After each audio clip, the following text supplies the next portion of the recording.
Hey, Dino here with another video. I want to talk about Raw, and I don't want to just list off all the things that happened. That kind of gets boring for me, and I'm sure it gets boring for you. If you saw Raw, then you know what I'm talking about. If you didn't, check out the highlights on the WWE channel.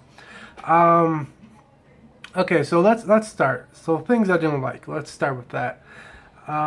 New Day, Big Cass and Enzo, Rusev, Jinder Mahal, Baron Corbin, that whole thing, I thought it was pointless. It went from excitement to like, oh, that's lame. So like the New Day came out, I'm like, okay, New Day, who doesn't like some New Day? And then Enzo and Big Cass comes out, I'm like, oh wait, is this setting up something between New Day and Big Cass and Enzo? No, no, those dreams were rapidly crushed because then Rusev comes out, who I love. I love Rusev, handsome Rusev. That's what he's going by now. Titus O'Neil, I like Titus O'Neil. I think it's a shame what he's been put through. Basically, I think he has a good look. I think he's one of the most natural talkers in the business right now. And on paper, everything should have been fine. It's just it was whatever. It was a throwaway. Basically, everybody came out to say, "Hey, I'm in the Rumble. I'm in the Rumble. Oh, I'm in the. Everybody's in the Rumble." And they're like, "Oh, you know what? Since we're here, why not have a match?" And then we had a match.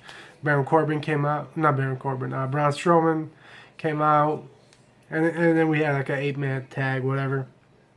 So the match itself was there. Strowman beat Enzo. Big deal. And that was it. Just kind of, yeah. Then, other thing I didn't like, Nia Jax. Nia Jax comes out, talks about how dominant she is. I like Nia Jax. I like her look. I like her presence. I don't like her talking. I think she's sounds kind of too girly girl, I guess. Too white girl. Too like, oh my god, too much of a brat. And for somebody that looks as dominating as she is, as domineering as she looks, it's this contrast of like, oh, she's a monster, but she sounds like a teenage girl, and that doesn't work. And then I don't know, and the way she was talking, it seemed scripted, which it was, because she doesn't say those words. Like, I don't know. I don't want to get into it too much, but I felt like that could have been worked out a little better. Have them at least write their own stuff. If you're gonna have them prepare what they're gonna say, at least sit down with them and have them write their own stuff. So even if they're memorizing lines, at least it sounds or they say the things that they would say. You know what I mean? I feel like that's a better option. Things I liked.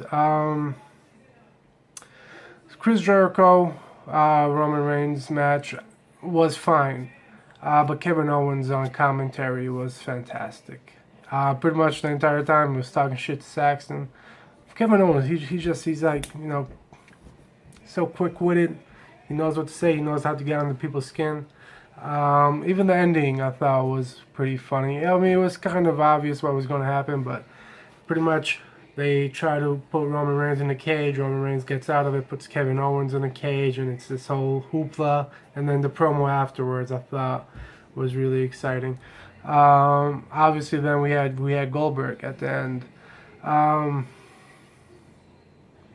It was a good ending.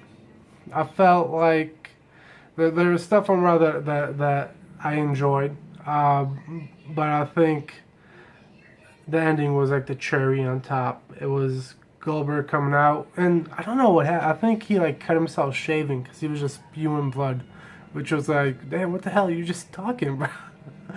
Like Goldberg's so intense that when he talks, he bleeds, man. It's crazy. He cut a promo. Paul Heyman came out, and then Brock Lesnar comes out. Nobody expected Brock Lesnar to come out, and you're like, okay, we're gonna have this face to face. Maybe we're gonna have an altercation.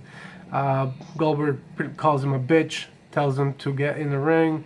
Brock Lesnar does, which I was surprised because I thought he was going to do like a little fake out thing that he does. But now he got in the ring, and then dun, and then Undertaker pops up out of nowhere And we end the show with these three guys, three legends, standing in a ring, and that's the go home show for Raw. And I don't know about you guys, if you guys weren't sold on the Rumble, just seeing these three guys in the ring together was wow, euphoric. That's what that was. As you like, I don't know, like it got me excited. This is the type of stuff that makes me like wrestling. Even the stuff like in between the beginning and the middle, even all that stuff in between those segments, the ending was just fantastic. So and that's how wrestling should be. It should have you leave happy, and I left happy. So anyway, man, those are my thoughts on Raw. Let me know if you liked it. Let me know if you watched it. Tell me what you thought about it. Are you excited about the Rumble? Who you got winning? Who you got winning the Rumble? I got a couple people. But maybe I'll make another video this week telling you about it. Until next time, guys, I'll see you tomorrow.